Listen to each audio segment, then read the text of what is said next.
Big hello to all my young friends from Tiny Ducktales.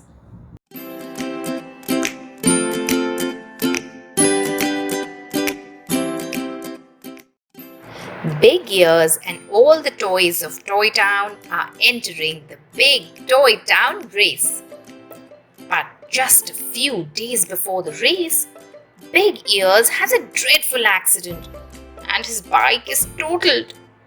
Oh my god, what'll he do now? How will he enter the race? He was quite sure of winning too. Maybe Noddy will help him out? Why don't you and I rush over to Toy Town and find out? Let's go! Big Ears cycled along happily. He was daydreaming about the Toy Town race.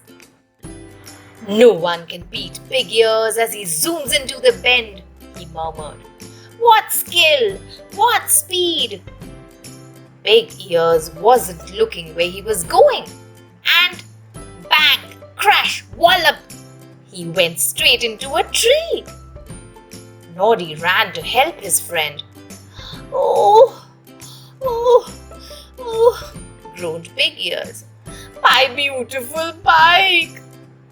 Soon there was quite a crowd. Are you all right? Asked kindly Mrs. Stubby Bear. You should take more care, warned Mr. Plod. But Big Ears was looking at his bicycle. It's ruined, he cried. Now I can't enter the Toy Town race. Big Ears sighed sadly and went home. Poor Big Ears! What could his friend do to help? The race is in 2 days, said Noddy.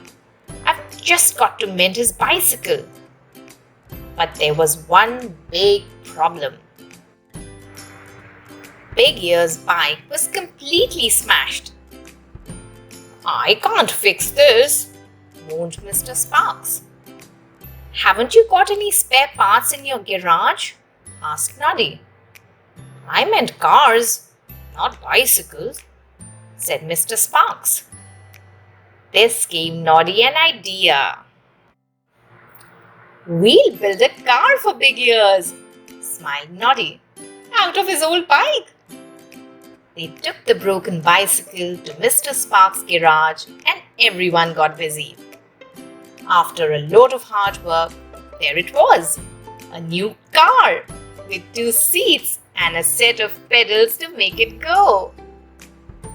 We could make one of those, whispered Gobbo. The goblins weren't helping.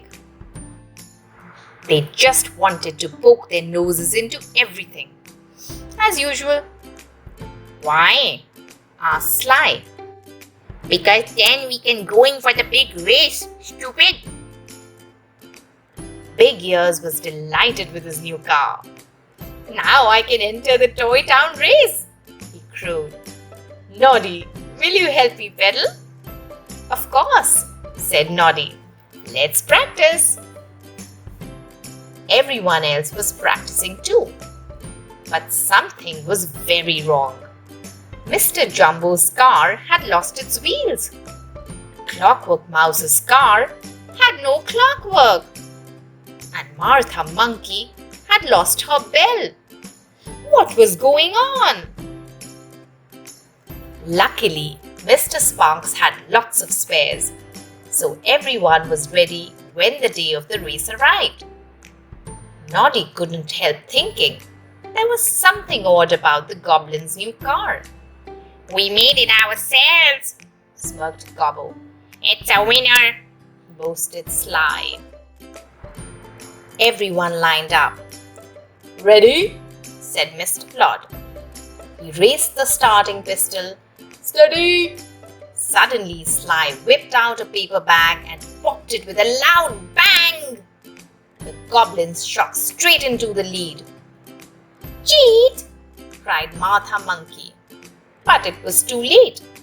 Everyone had started and the race was on. Soon Noddy and Big Ears were catching up. Fancy a slide? sneered Sly as he tipped a pot of grease in front of them. Noddy swerved and the goblins zoomed ahead. "We'll never catch them now," groaned Big Ears. But Sly and Gobbo were laughing so much that they didn't look where they were going. And smash! Gobbo drove straight into a tree.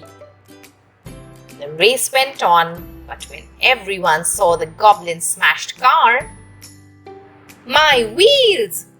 gasped Mr. Jumbo. "And my clockwork!"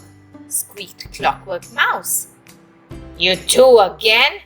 said Mr. Plod sternly to the two goblins. "Down to the police station." Noddy and Big Ears were the winners, and the prize was a beautiful new bike. "It's perfect," smiled Big Ears. "Even better than my old one." That was amazing.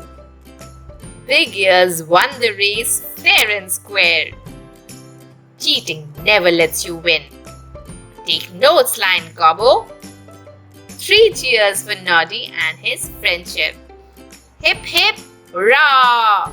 Hip hip hurrah! Hip hip hurrah! Time for me to go. From Tiny Tot Tales. Till next time. Toodles, everyone. If you enjoyed listening to this story, please like and subscribe to Tiny Tot Tales. If you have any story requests, please send an audio or a visual clip to our email given in the description below. Thank you.